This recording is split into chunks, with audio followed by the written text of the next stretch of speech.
నమస్తే.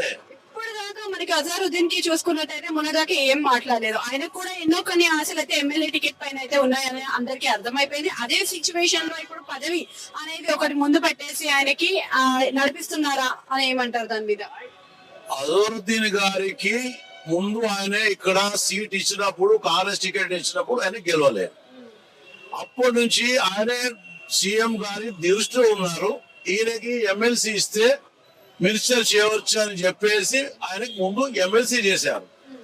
ఎమ్మెల్సీ చేసిన తర్వాత ఒక్క మైనార్టీకి మినిస్ట్రీ ఇప్పటిదాకా 2 years అయితే లేదు. తప్పనిసరిగా ఇప్పుడు ఆయనకు ఇవ్వాలని చెప్పేసి ఆయనకు మినిస్టర్ ఇచ్చారు. వేరే పార్టీ అయితే ఇంతకు ముందు ఉన్న పార్టీలు ఎమ్మెల్సీ చేసి వాళ్ళు మినిస్టర్ ఇచ్చారు. కానీ వాళ్ళు ఇచ్చిన మినిస్టర్ ఎలా ఉందంటే వాళ్ళు పోర్ట్ఫోలియో ఇచ్చారు, పెన్ను రాయనికి సంతకం పెట్టడానికి ఇవ్వలే. ఇప్పుడు ఇక్కడ కాంగ్రెస్ గవర్నమెంట్ లా మీకు తెలుసు, ఇంతకు ముందు రాజశేఖర సార్ గవర్నమెంట్ లా షబ్బీర్ అలీ గారు, అహ్మదుల్లా గారు, ఫరీదుద్దీన్ గారు వీళ్ళందరూ మినిస్టర్లే. వాళ్లకు ఎంత ఏ పోర్ట్ఫోలియో ఇచ్చారు దాని మీద సంతకం పెట్టేటువంటి అధికారం కూడా వాళ్ళకి ఇచ్చారు. కానీ ఇంతకు ముందు ఉన్న గవర్నమెంట్ సంతకం పెట్టే అధికారం లేకుండా ఓన్లీ పోర్ట్ఫోలియో, నువ్వు ఒట్టి కుప్పకాయలు ఉండాలి బాబు, సంతకం పెట్టొద్దు అని చెప్పేసి అక్కడ ఆయనకి ఇచ్చారు. అందుకోసం ఆయనే మేము ఎవ్వరు పోయినా కానీ ఏం పని అని చేయలే. ఇప్పుడు ఇక్కడ అజరుద్దీన్ గారు ఈ జోబుల నుంచి క్యాండిడేట్ గా నిలబడని అతనికి ఇప్పుడు ఇక్కడ మినిస్టర్ అయిందంటే రేపు వచ్చే రోజున నవీన్ యాదవ్ గారు చేతి గుర్తుకి కాంగ్రెస్ పార్టీ ద్వారా ఆయన గెలిచి వస్తున్నారు తప్పనిసరిగా. కాబట్టి జోబులీల్ వాళ్లకు ఒక్కటేమో ఎమ్మెల్యే, ఇంకో మినిస్టర్ అందుబాటులో ఉంటారు. ఈ నవీన్ యాదవ్ గారు ఎట్లున్నారంటే ఇంతకు ముందు 2 times అనే ఎలక్షన్ పోటీ చేశాడు కానీ గెలవలేకున్నా కానీ ప్రజాసేవ మాత్రం మర్చిపోలే. నేను ఎలాగో ఒకరోజు నిలబడతా, ఒకరోజు గెలుస్తా, నేను ప్రజాసేవకుని, నేను గెలిచినా గెలవకపోయినా నేను ప్రజాసేవ చేస్తానని ఆయన చేసుకుంటూ ఇప్పుడు కాంగ్రెస్ పార్టీ సర్వే చేసినప్పుడు ఫస్ట్ నంబర్ కూడా నవీన్ యాదవ్కి వచ్చింది, సెకండ్ ఆయనకి వచ్చింది, థర్డ్ ఆయనకి వచ్చింది, ఫోర్త్ ఆయనకి వచ్చింది. కాబట్టి కాంగ్రెస్ పార్టీ నిర్ణయము తప్పనిసరిగా ఆయనకి ఇవ్వాలని చెప్పేసి వాళ్ళు ఇచ్చేసారు. ఇది చాలా మంచి నిర్ణయము. టికెట్ రాగానే జూబ్లీ ప్రజలు, హిందూ ముస్లిం సిక్ ఇసార్లు చాలా సంతోషపడ్డారు. కాంగ్రెస్ పార్టీ టికెట్ ఇచ్చే బాధ్యత వాళ్ళది, గెలిచి తెచ్చే బాధ్యత మాది అని చెప్పేసి ఇప్పుడు అందరేమో ఆయన ఎంబడి ఉన్నారు.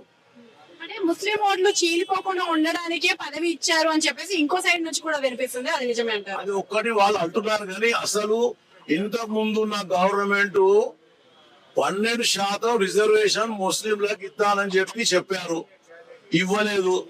6 మసీదులు కూలగొట్టారు, అది కూడా తప్పు చేశారు.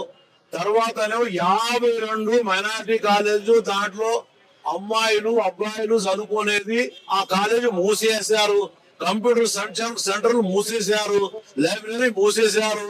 కాబట్టి ముస్లింస్ ముందు నుంచే కాలేజ్ దిక్కున్నారు.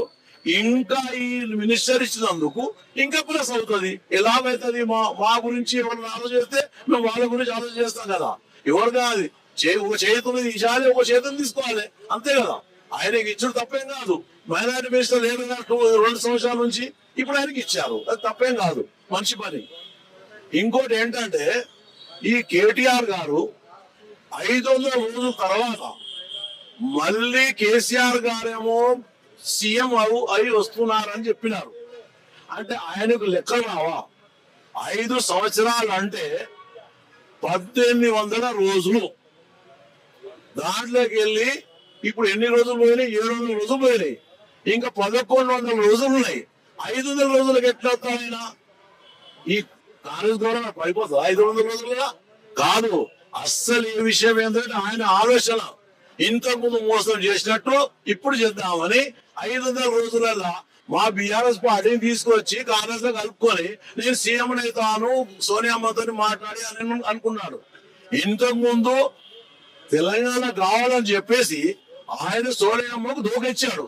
నేను మా పార్టీ టిఆర్ఎస్ తో కాంగ్రెస్ కలుపుతా, నాకు కావాలి తెలంగాణ ఇవ్వండి అని చెప్పి తీసుకున్నాడు.